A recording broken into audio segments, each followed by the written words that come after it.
We are now starting the spring of 1939 season in Axis Empires. And we're going to start on the European map. It's March and April of 1939. And the Axis reveals their strategy card as Support Nationalists. Because this card is referencing supporting the Spanish Civil War, but that war is over. So the political parts of this card have no effect. But it is implemented because the seasonal cards are selected the season before, so you don't always know what's going to happen. But in this case, the card does allow Germany to mobilize another infantry corps and deploy that to the map, which they do. The Western Allies play the Western Guarantees card as a strategy. So basically, Britain and France are guaranteeing their support of Poland in the event that they are attacked. And this card has some historical text on it, a quote from Neville Chamberlain, the Prime Minister, and he said, "I've decided that I cannot trust the Nazi leaders again." So this makes a change on the policy track, and so I've got a picture of that here. But the Great Britain's policy is now changed from appeasement to guarantees. So this puts them on footing to go to war. Also, France's policy is changed from appeasement to guarantees. The Western Allies, minors, is changed from Locarno to guarantees. So all of this means that if Poland is attacked, these guys will go to war. This card also allows France to mobilize an infantry corps, which is deployed right to the map. And you'll notice on the chart here that the United States is still in isolationism. Now we go to the Soviet Union. They reveal their strategy. It's called Forces for the Far East. So Russia basically sends troops to the Far East, and the limited war marker in the Pacific War box is now removed. Now, the thing to remember is that I've combined the games Axis Empires, Totaler Krieg, and Die Senso, but I did not play them together. I played them as separate standalone games, but in this report, I'm reporting them together as if they were played together.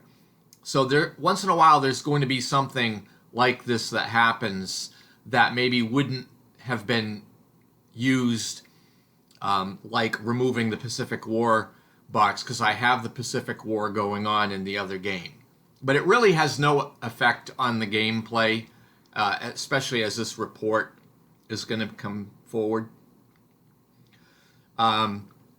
This card, Forces to the Far East, doesn't really add new forces to the force pool, so it's kind of a neutral card, and things are pretty quiet in the Soviet Union right now as far as the rest of the world is concerned. Now we're going to continue the March and April turn by going to the Die Senso map, and the Japanese government reveals their new strategy, Diplomatic Overtures. So they're going back into less combat and more diplomacy to see what they can maneuver. And the card has a political table on it, which I rolled on, and it yielded the result conflicting plans. So it's basically a nothing burger. But Japan's planners did decide to launch an attack along the railroad just north of Nanking, which you can see in the picture here. And the Chinese nationalist forces end up having to give some ground, and they retreat toward Tangshan. And the Japanese army is allowed to mobilize some more replacements, which they do. Then the Western Allies strategy is to provide additional U.S. bases. So these are bases in the Pacific, and the card allows the U.S. to mobilize troops, but also to deploy a detachment, which, as you can see in the picture, I decided to deploy to the Midway Atoll, which is a key strategic location. You can see that is also demonstrated on the map by the green borders around that hex. The National Chinese aren't doing anything. They're just licking their wounds from the earlier attack along the railroad and the retreat to Tangshan.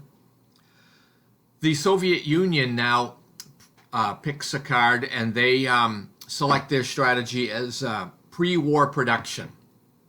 So the Soviets can bring some replacements aboard, and these are mobilized in Chita. So that really brings the March-April 1939 turn to a close. Excuse me. We're going to go back to the European map to finish out the spring season. We'll be going to April and May of 1939. Not much really happens here. Germany performs some reorganization during their turn. That's really all. France also does reorganization, which is basically combining smaller groups into bigger groups. And the Soviets are idle.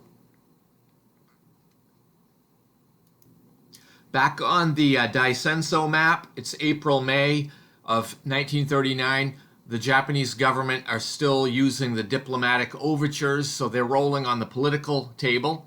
This time they get a result that takes them to the strategy board table, and they roll on that and get the result: Allies support resistance. So this kind of works against the Japanese player. The Japanese army loses a step of units that are deployed due to Allied resistance forces, insurrections, and things like that. There are no attacks taken by the Japanese commanders, and they are instead just regrouping. They do move some troops from Japan into mainland China with troop transport. Then we go to the Allies. They're doing their additional U.S. bases strategy. So this time they put a detachment on Wake Island, which is a very important location also.